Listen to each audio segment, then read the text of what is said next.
नमस्कार साथियों, मैं बीडी पारासर राजनीति विज्ञान की इस क्लास में आप सभी का स्वागत है। आज हम अध्ययन करेंगे परंपरागत दृष्टिकोण की प्रमुख विशेषताओं का। देखो हम देखते हैं कि राजनीति विज्ञान में अध्ययन के दो दृष्टिकोण प्रचलित हैं, परंपरागत दृष्टिकोण और आधुनिक दृष्टिकोण।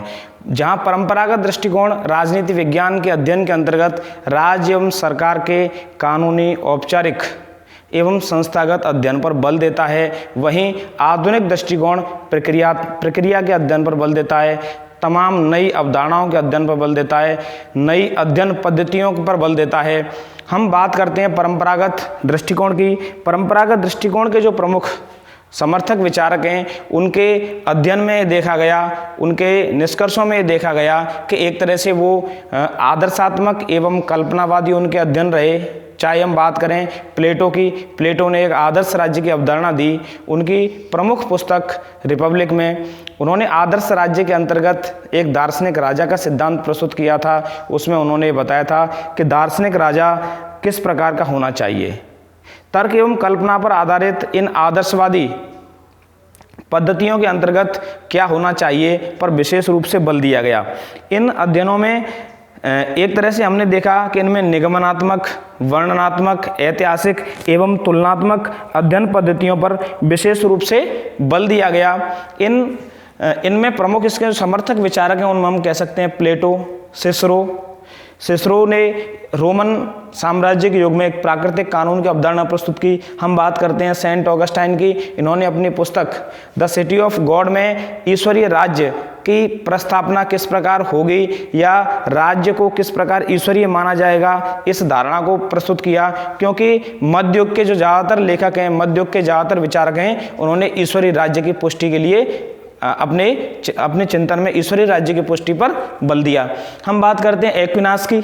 रूसो ने सामान्य इच्छा के सिद्धांत के अंतर्गत ये प्रतिपादित किया। हीगल ने विश्वात्मा की और उसके अंतर्गत राज्य पृथ्वी पर ईश्वर का अवतरण है, ये हीगल ने स्थापित किया। हम बात करें कांट की, ग्रीन की, मोंटेस्क्यू, बार्कर, लास्की, ये सभी विचारक उसी श्रृंखला के विचारक हैं जो राजनीति विज्ञान के परंपरागत दृष्टिकोण के समर्थक माने जाते हैं।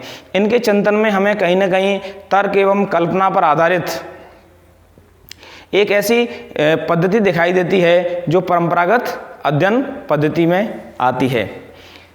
अब हम बात करते हैं आधुनिक समर्थक। परंपरागत दृष्टिकोण के अंतर्गत कुछ ऐसे आधुनिक समर्थक भी हैं कि जो राजनीति विज्ञान के आधुनिक दृष्टिकोण के आ जाने के बाद भी परंपरागत दृष्टिकोण के समर्थक बने हुए हैं। अर्थात 20वीं सदी के उत्तरार्ध के बाद भी कुछ ऐसे विचारक हैं जो इस परंपरागतवादी राजनीतिक सिद्धांत का समर्थन करते हैं, अर्थात उस मूल्यपरक व्यवस्थाओं का समर्थन करते हैं जो परंपरागत अध्ययन पद्धति के अंतर्गत थी, जिनमें माइकल ऑक्सफोर्ड, लियो स्ट्रॉस, अन्ना आरेंट आदि प्रमुख विचारक माने जाते हैं।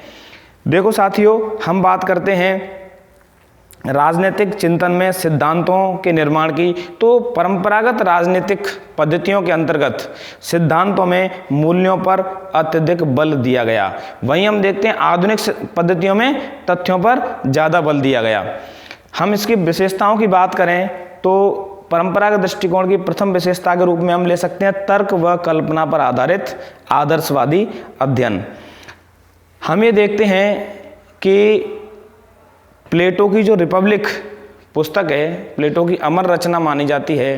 प्लेटो की इस प्रथम कृति के अंतर्गत हम ये देखते हैं उन्होंने एक काल्पनिक रूप से एक ऐसे राज्य का एक आदर्श चित्रण किया था। एक कल्पना के आधार पर एक व्यवस्था निर्माण की बात की थी कि किस प्रकार का एक राज्य होना चाहिए, उसमें शासक कैसा होना चाहिए, शिक्षा व्यवस्था कैसी होनी चाहिए, न्याय व्यवस्था कैसी होनी चाहिए, शासक कैसे होनी चाहिए, जनता कैसी होनी चाहिए। इन एक सारी व्यवस्थाओं का हमारे सामने एक चित्रण प्रस्तुत किया है। भले ही उसकी तमाम आलोचना हुई हो, भले ही ये कहा गया हो कि ऐसा राज्य एक कल्पना लोक में ही संभव है, ऐसा राज्य जमीन पर कहीं भी संभव नहीं है, भले ही उसकी आलोचना हुई हो, लेकिन उन्होंने एक मानक तो स्थापित किया। तो ये सारी स्थापना के अंतर्गत हम ये देखते हैं कि ये विचारक तर्क एवं कल्पना पर आधारित बातों को अपने चिंतन में महत्वपूर्ण स्थान देते थे।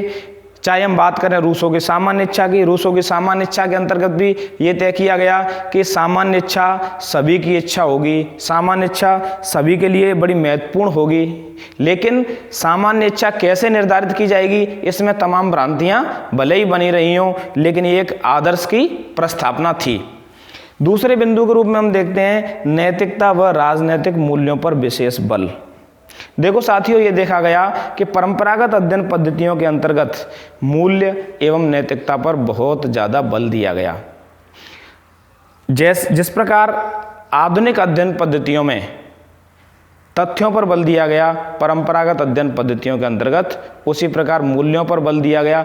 मूल्यों पर बल दिए जाने के साथ ही इसमें ये देखा गया कि ये इनकी कमजोरी एवं प्रमुखता दोनों इसमें देखी जा सकती है। हमें ये परंपरागत दृष्टिकोण की कमजोरी भी मानी गई, ये परंपरागत दृष्टिकोण की एक महत्वपूर्ण व विशेषता भी मानी गई, जो उत्तर व्यवहारवाद के रूप में हमारे समक्ष आती है।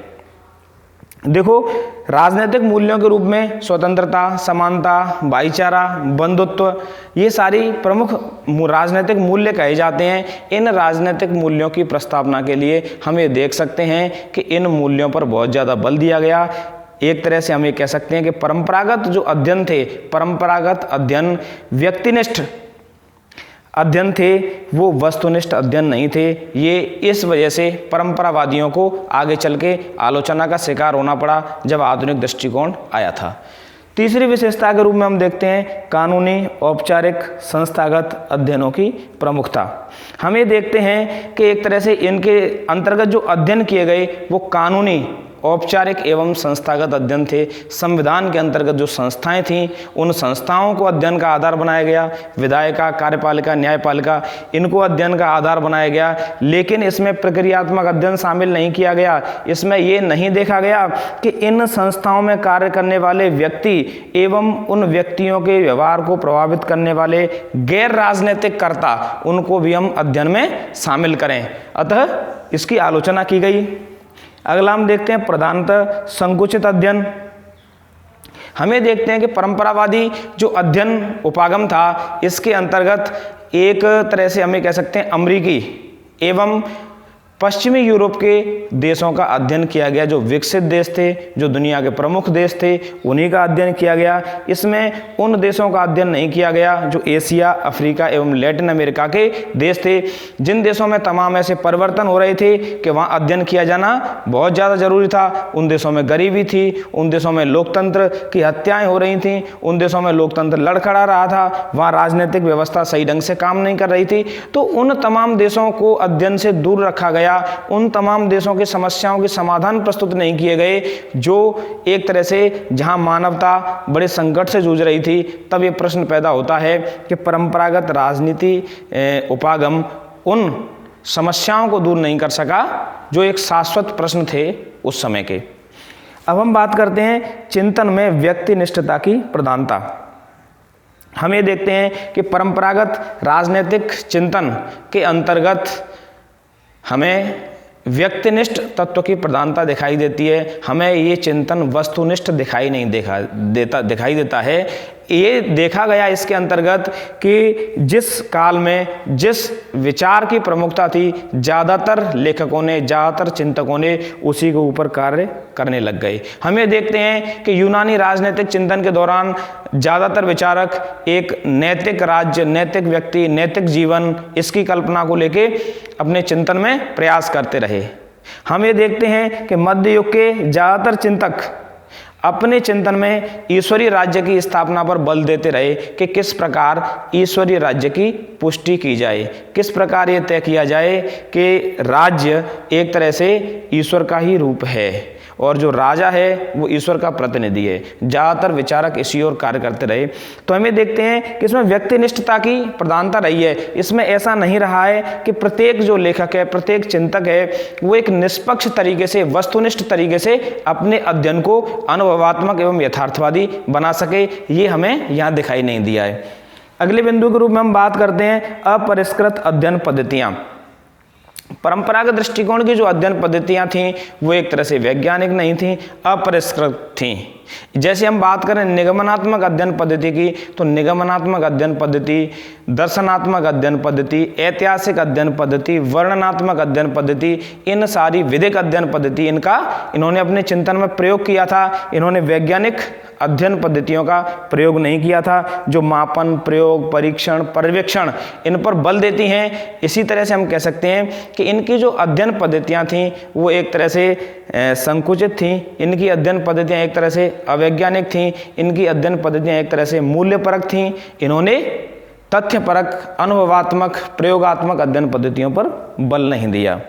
अब हम बात करते हैं अंतिम बिंदु, वर्णनात्मक और विवरणात्मक अध्ययन। इन्होंने जो अध्ययन किए, चाहे किसी भी देश की राजनीतिक व्यवस्था का अध्ययन किया हो, इनके अध्ययन वर्णनात्मक एवं विवरणात्मक थे। इन्होंने उस राजनीतिक व्यवस्था की विभिन्न संस्थाओं का अध्ययन किया, वो संस्थाएं किस प्रकार से कार्य कर रही हैं इनका अध्ययन किया, और उनका विवरण बड़े विस्तृत ढंग से लोगों के समक्ष प्रस्तुत किया। लेकिन इनका जो अध्ययन था वो समस्या समाधानात्मक नहीं था कि इन राज्यों में जो तमाम परिवर्तन हो रहे हैं, इन राज्यों की राजनीतिक व्यवस्थाओं के अंतर्गत ये देखा जा रहा है कि जो परिवर्तन हो रहे हैं वो परिवर्तन अचानक से हो जाते हैं, कोई भी व्यवस्था टूट जाती है। इन व्यवस्थाओं में ये परिवर्तन क्यों हो रहे हैं, उन कारणों का निदान हम क्यों नहीं ढूंढ पा रहे हैं, इस चीज़ की ओर इस चिंतन में हमें दिखाई नहीं देता है। बस धन्यवाद। इसके बाद हम अगली कक्षा में अध्ययन करेंगे।